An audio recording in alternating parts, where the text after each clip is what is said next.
Hello बच्चों, आपके सामने जो प्रश्न दिया है उसकी चर्चा करते हैं। तो देखिए, स्तनी की अस्थि की आंतरिक संरचना लिखिए। तो सबसे पहले हम मुख्य अवधारणा की बात करते हैं। और मुख्य अवधारणा में जैसे आपको पता है कि जो अस्थि होती है यह एक प्रकार का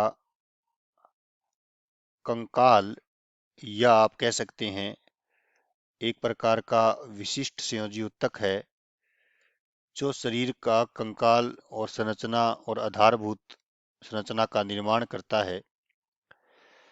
तो अगर हम इसकी आंतरिक संरचना की बात करें तो अस्थि जो है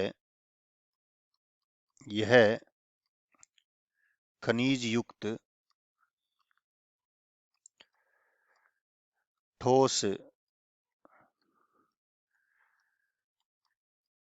संयोजी ऊतक होता है। और इसकी जो अधात्री या मैट्रिक्स जिसे आप कहते हो,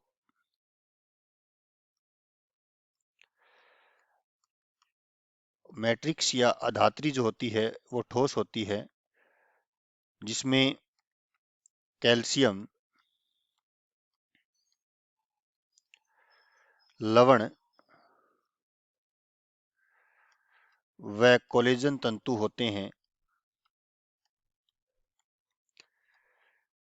जिसके कारण अस्थि जो होती है वो कठोर होती है। और अस्थि की जो कोशिकाएं हैं,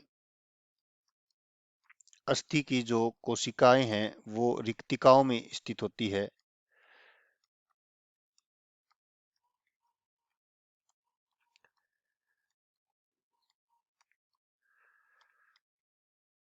और इसमें संयोजी ऊतक का दोहरा आवरण होता है।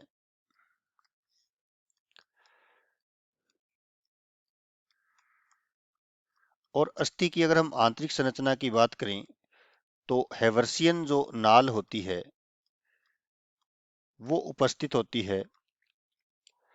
और हैवर्सियन नाल जो होती है वो दो अस्थि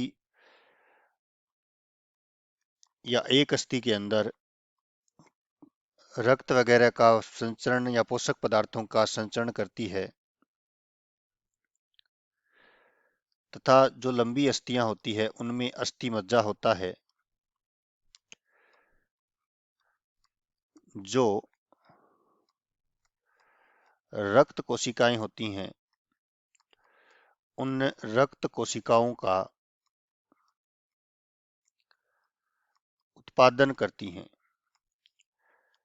तो इस प्रकार से हमने आंतरिक संरचना की बात की। अगर हम इसे थोड़ा सा नामांकित चित्र की सहायता से समझना चाहें तो आप देख सकते हैं कि इस प्रकार से प्रत्येक अस्थि के दो आवरण होते हैं और इसमें जो ये रिक्तिकाएं होती हैं वो इस प्रकार से स्थित होती हैं। और इन रिक्तिकाओं के अंदर जो है वो एक एक कोशिका इस प्रकार से इस रिक्तिका में स्थित होती हैं। तो इस प्रकार से आप देख सकते हैं कि किस प्रकार से अस्थि की कोशिकाओं का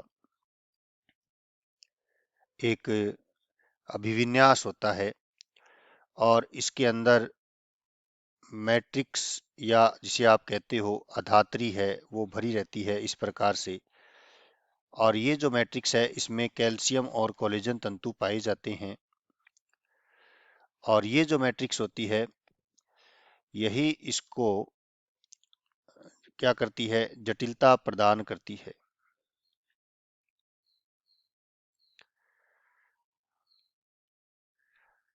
मैट्रिक्स या अधात्री। तो इस प्रकार से आपने देखा बच्चों कि किस प्रकार से अस्थि की आंतरिक संरचना होती है। आशा करता हूं आपको ये प्रश्न समझ में आया है। धन्यवाद।